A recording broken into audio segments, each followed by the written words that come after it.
आज इस भरे सदन में मैं सर्वप्रथम संविधान के रचयिता बाबा भीमराव अंबेडकर जी को नमन करती हूं, जिन्होंने आर्टिकल 25 में हमें ये अधिकार दिया, स्वतंत्र धर्म का सम्मान अधिकार और हर आस्था का सत्कार। और इसी के नाते आज पूरे देश में और प्रदेश में हमारे बीच में कुंभ का महापर्व जो रहा, उसमें पूरे देश से लोग आए।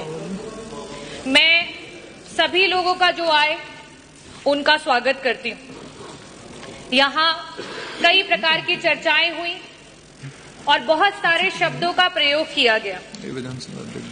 ये जो लोग विभिन्न प्रदेशों से और यहाँ तक कि विश्व के कोने कोने से आए, वो किसी राजनीति से प्रेरित होकर के नहीं आए, वो आस्था से, धर्म से और अपने देश, अपनी मातृभूमि से जुड़े हुए हैं, इसलिए वो यहां पर आए। महाकुंभ के आयोजन में जितना बजट होना चाहिए था, सरकार ने उसकी कमी की। महाकुंभ में जो सुविधाएं हमारे लोगों को देनी चाहिए थी, सरकार ने उसकी कमी की।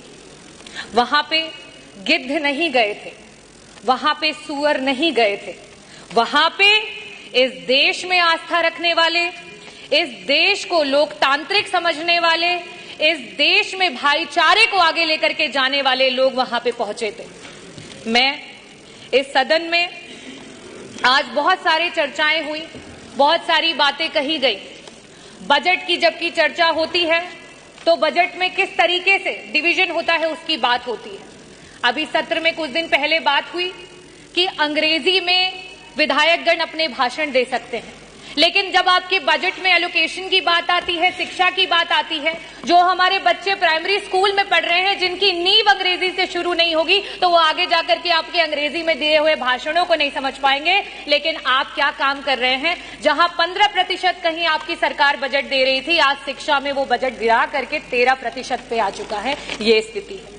अगर मैं बात करूं स्वास्थ्य की, क्योंकि मंत्री जी यहां बैठे नहीं है, जब स्वास्थ्य पे जब विपक्ष चर्चा करने की कोशिश करता है, मंत्री जी उत्तेजित हो जाते हैं। शायद इसीलिए हो जाते हैं क्योंकि स्वास्थ्य पे मात्र 6% का बजट दिया गया है और इस 6% के बजट में भी मंत्री जी 40% का बजट पिछले जो बजट में था एलोकेटेड, उसको इस्तेमाल नहीं कर पाए। अगर हम बात करें ग्रामीण अंचल की, जो उत्तर प्रदेश की 60-70% की आबादी है, अगर हम उसमें बजट के एलोकेशन की बात करें तो मात्र 4% का बजट है, जो 8 करोड़ 8 लाख की आप बात करते हैं, 8 लाख करोड़ की बात, 8 लाख 8,000 करोड़ की बात करते हैं, उसमें मात्र 4% का बजट दिया गया है। और सबसे बड़ी नाइंसाफी अगर इस सरकार में कोई झेल रहा है तो वो हमारा किसान है। पूरे देश का एवरेज औसत अगर निकाल लिया जाए तो बाकी प्रदेशों में जहां किसानों को 6% का बजट मिल रहा है, वहां उत्तर प्रदेश की सरकार में मात्र 3% का बजट है जो हमारे किसानों को दिया जा रहा है। और सबसे आखिरी में और सबसे जरूरी बात, अभी हमारी माननीय सदस्य बार बार पीडीए की बात कर रही थी, तो सदस्य आप भी और यहां सम्मानित सदस्यगण, मैं आपको सभी को बताना चाहूंगी कि जहां पूरे देश में 3% का बजट विभिन्न प्रदेशों में, चाहे वो आपका दलित समाज हो, वनवासी समाज हो और अल्पसंख्यक समाज हो, उसको दिया जाता है, वहीं उत्तर प्रदेश में मात्र 1% का बजट दिया जाता है। और उस 1% के बजट में भी आपका 30% का बजट ऐसा धरा का धरा ही रह जाता है, विभाग उसको इस्तेमाल ही नहीं कर पाता है।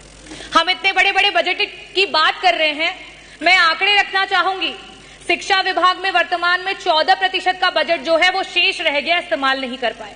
स्वास्थ्य में 40% का बजट ऐसे ही रह गया, उसे इस्तेमाल नहीं कर पाए। आवास में 46% का बजट रह गया, जिसे इस्तेमाल नहीं कर पाए। SC ST माइनॉरिटी में 30% का बजट है, जिसे इस्तेमाल नहीं कर पाए। अगर हम सिंचाई एवं बाढ़ नियंत्रण की बात करें, 35% का बजट है, जिसे इस्तेमाल नहीं कर पाए। अगर हम ट्रांसपोर्ट और PWD की बात करें, 6% का बजट है, जो पुराना बजट है, जिसे आप इस्तेमाल नहीं कर पाए। समाज कल्याण के मंत्री जी यहां बैठे हैं, 23% का बजट आज ऐसे ही पड़ा हुआ है, उसे इस्तेमाल नहीं कर पाए। कृषि विभाग वैसे ही 4% किसानों को दिया जा रहा है बजट में से, उसमें से भी 10% बजट ऐसे ही धरा का धरा रह गया, उसे इस्तेमाल नहीं कर पाए। तो मैं बजटों पे बहुत बातें नहीं करूंगी, क्योंकि जो पुराना है उसे ही नहीं इस्तेमाल कर पाए तो बड़े बड़े बजटों का क्या हवाई लूटी जाए।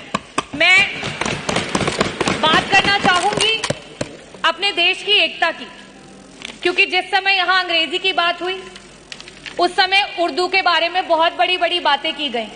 उर्दू में जो लोग बोलते हैं उनको कुछ शब्दों से नवाजा गया। हमारे देश में उर्दू को बड़े ही लगाव से देखा जाता है। हिंदी अगर हमारी मातृभाषा है तो आज का ये जो देश है वो अंग्रेजी से भी नहीं घबराता है, अंग्रेजी को सीखने की पूरी इच्छा रखता है।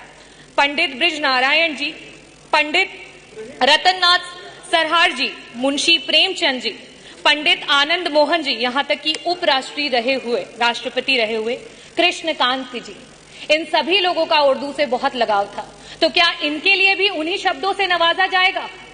मैं आखिरी में सिर्फ यही कहना चाहती हूं, ये विकसित देश है, ये प्रगतिशील देश है और ये युवाओं का देश है, और युवाओं की यही आवाज है कि रावण नहीं हम पलने देंगे साधुओं के वेश में, रावण नहीं हम पलने देंगे साधुओं के वेश में, अफजल नहीं पनपने देंगे अब्दुल कलाम के देश में, हिंदू हो या मुसलमान अब शीश नहीं कटने देंगे, कसम तिरंगे झंडे की अब ये देश नहीं बटने देंगे। जय भीम, जय भारत, बहुत बहुत धन्यवाद।